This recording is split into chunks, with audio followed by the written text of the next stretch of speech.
morning, book friends. It is Friday and it's the beginning of another weekend vlog. We are getting ready to have breakfast. It's very early. It's 7:30. We've been up since about 6. He decided he wanted to get up early today. So I have a lot of running errands to do today, but in the midst of running errands, I'm going to finish To All the Boys I've Loved Before.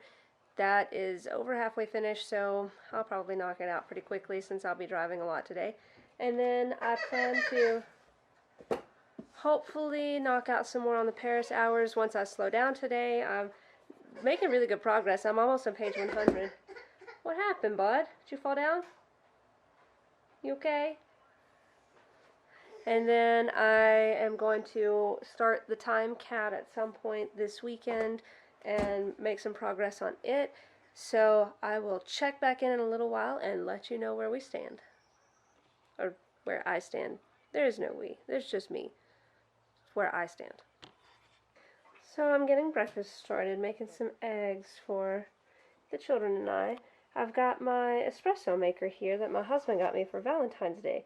You put water in this part, and then you put espresso here, and then you set this on top and screw it down, and it produces espresso. Fantastic. You ready for breakfast? Yeah. All right. Frying some eggs. Coffee's brewing. It's going down.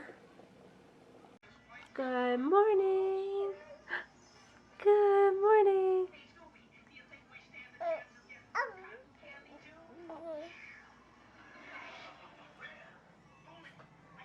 Got Oliver and Lily. She's eating all of her breakfast. And my breakfast. Last but not least, I suppose. Hello, book friends. I finished To All the Boys I've Loved Before, and I can't really decide right now. The sun is not in a good position. I can't decide how I feel about it. It's really cute on the one hand, but then on the other hand, I don't know, the way that the relationship goes at parts, I just don't really agree with it. I know that it's just supposed to be kind of sweet and a fun story, and I do enjoy it. I thought it was a cute read, but there was just something about it, and I'm not sure what it was, but it just didn't sit well with me. So when I figure it out, I'll let you know. But since I was on the road a lot, I decided to start another audiobook that I had, and it was The 13 Little Blue Envelopes, I believe, by Maureen Johnson. So I am a few chapters into it. It is so good. I love the writing style. It's about a girl who, her aunt is dead, and so she has these envelopes and she's following these clues that her aunt left behind for her, and she's supposed to see where it takes her. It's supposed to be a big trip of some sort. I don't know. It's really, really cute though, and I'm excited to probably finish it tomorrow. I've got more driving to do today, and I've just been listening to audio the whole entire time, so I'll probably knock it out pretty quickly and sleeping baby. So anyway, I'm going to sit here and read some of The Time Cat by Lloyd Alexander and probably some more of The Paris Hours while I'm enjoying this beautiful sunshine today. Did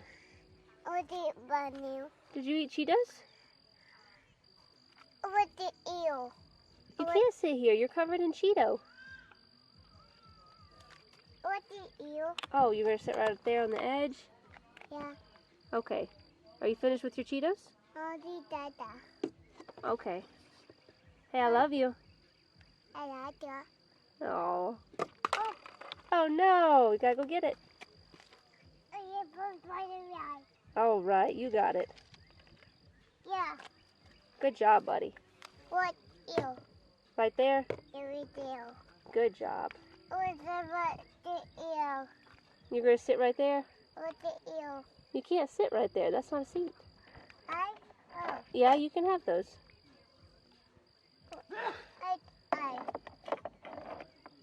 All right. So I found this in my book. I bought this book at a used bookstore, but not at this used bookstore. This is kind of cool. I wonder if it's still there. I don't know how old this is, so kind of interesting. But also, how big that text is. It's gonna fly.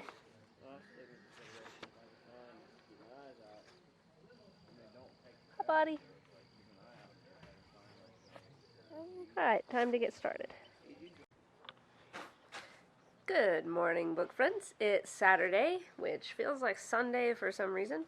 And last night I didn't check in because I had a long drive and then I crashed out immediately when I got home. I was so exhausted. But I did listen to over half of 13 Little Blue Envelopes by Maureen Johnson. And that book is super cute, although I was really tired whenever I was listening to it, and I got kind of annoyed with the direction that the story took. And so I guess I'll just kind of see how I feel about it after I listen to some more of it and let you know. But as of right now, I liked the direction that it began. I liked the premise of the story, but there were a few characters that I just kind of didn't understand why they had to be in the story. That book is a lot of plot, and it is not a lot of character build. So the characters don't exactly feel very fully rounded, I suppose. Like, you don't have a lot of character building in this story. It just goes headlong into the plot. So other than that, I think it's a very cute story, so I'll see how it goes. And I did start Time Cat, but I only got to read a couple pages before we had to go eat dinner and stuff last night. So I'm going to jump into this right now and enjoy this beautiful weather, go sit outside and read for a little while. So I'll check back in later.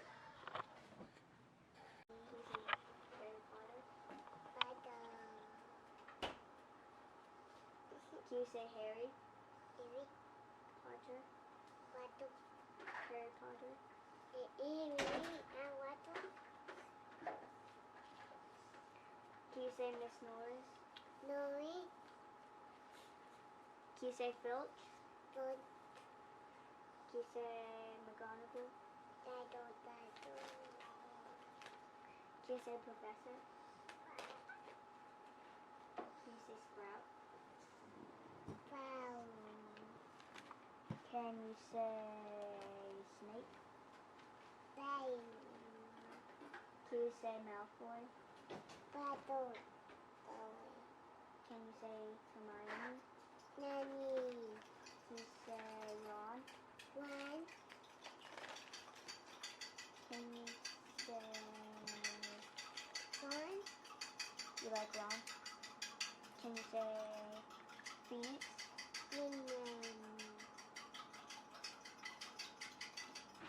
Mom, he's good at the game. You're right, Mom. That's awesome. Look how many fish he's caught. Good job. You guys are doing great. What was that one? 3 more. Catch him. There we go. Can I get one? That one. Thank you. Oh. Ah! Yeah, you got one. Get the last one. No. Don't take that. You have to see who. Tiny.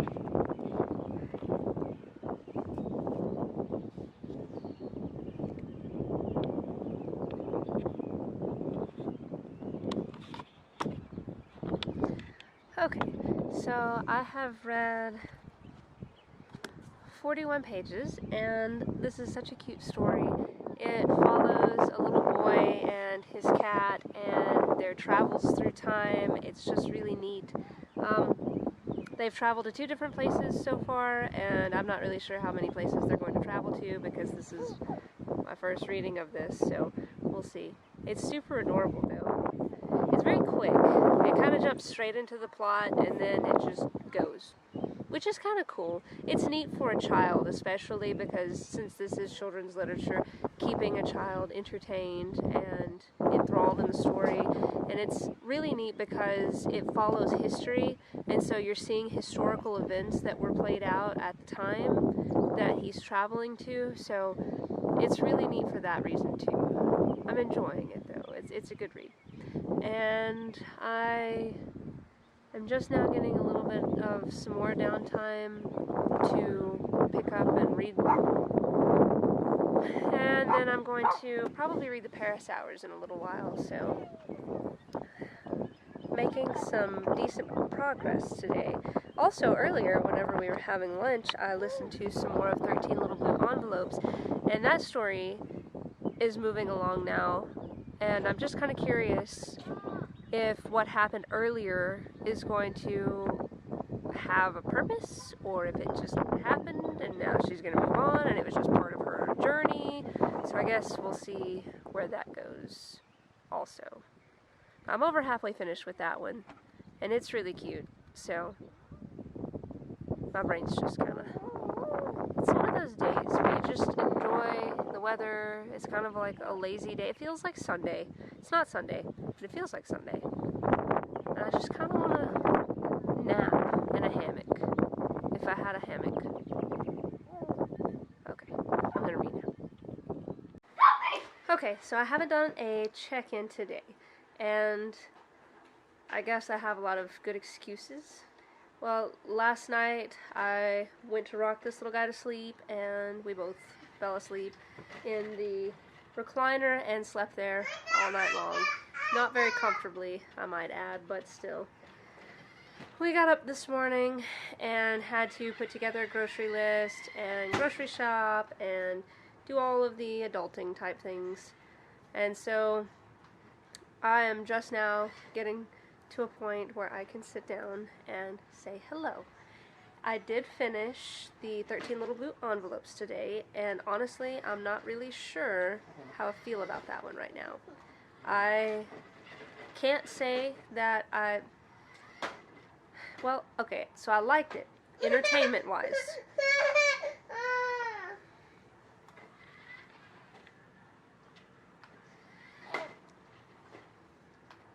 Monster truck action happening over here. Woody. There's nothing to see. Say hello. Hello. So entertainment-wise, I thought that it was good.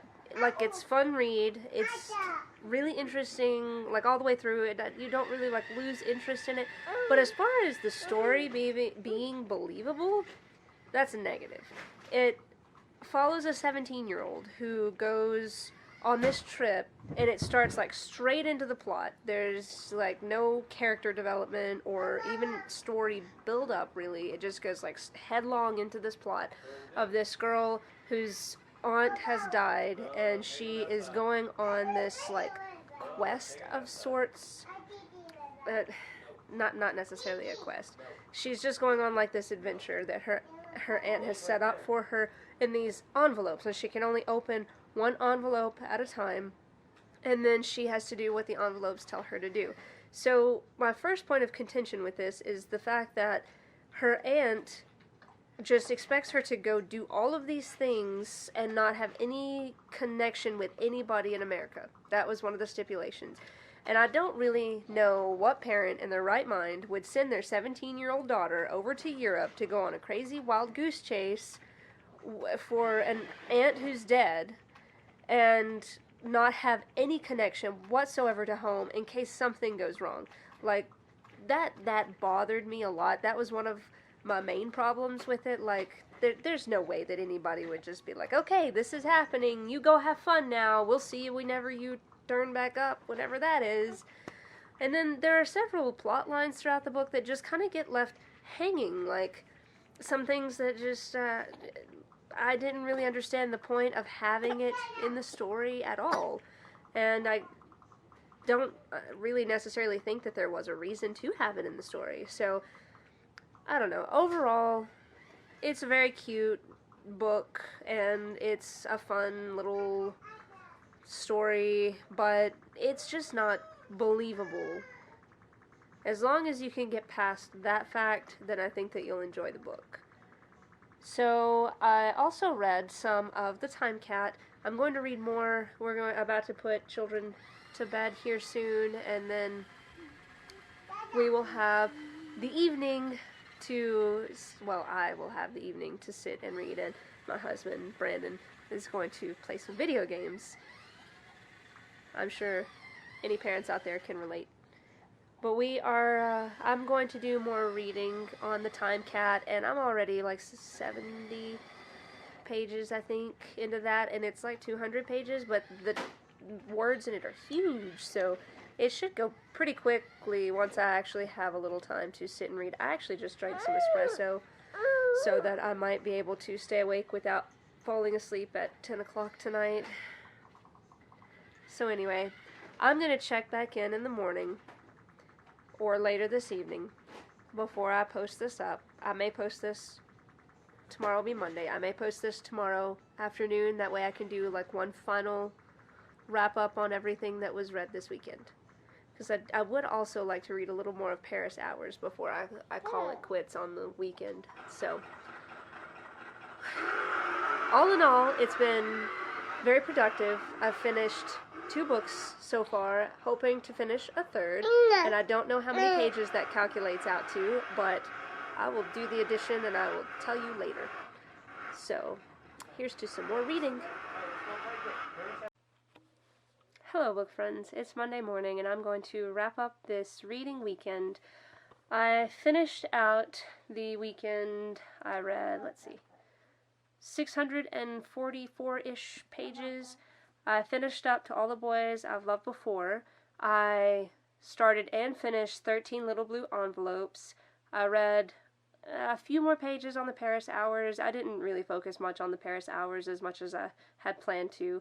And then I got to around page 100 of The Time Cat, and I started Only Mostly Devastated, which I got about 50% into. And that book, Only Mostly Devastated, is by Sofia Gonzalez. Let me double check that before I tell you wrong. It is by Sophie Gonzalez. It's a story that follows a gay guy named Oliver, and he has a summer fling or summer romance with another boy named Will, and he is expecting to go back to his home in California, but unfortunately his aunt is sick, and she has cancer, so his mom and dad decide to stay in North Carolina to help take care of her children and be there for her.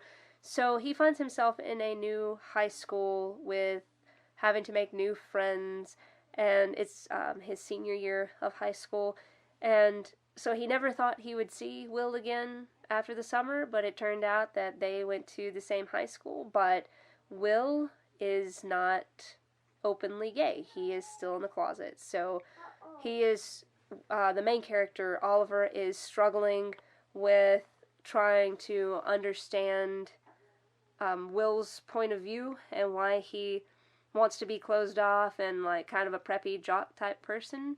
And so it's a really cute story so far, and I'm really enjoying it. At first I didn't really like some of the characters that he makes friends with at the high school, but as the story develops, you understand their personalities better, and it actually kind of opens up your view of them, and you start to like the characters, and there's really good character building and character development in this story, and so far I really think that it's a cute read, and it's very enjoyable. So I hope to be finishing it up. I don't 50% through with it, and I got through that in one day, I think, just driving to do errands and stuff, so I should be able to finish that up fairly quickly. So I actually think that I forgot to include my Time Cat pages into my total, so I probably read over 700 pages this weekend, which is a new personal goal. I'm proud of myself. So that is everything that I've read over the weekend, and I'm going to progress into the week and try to finish a few more books and hopefully have as good of progress as I've had over the weekend. So I will see you guys next time.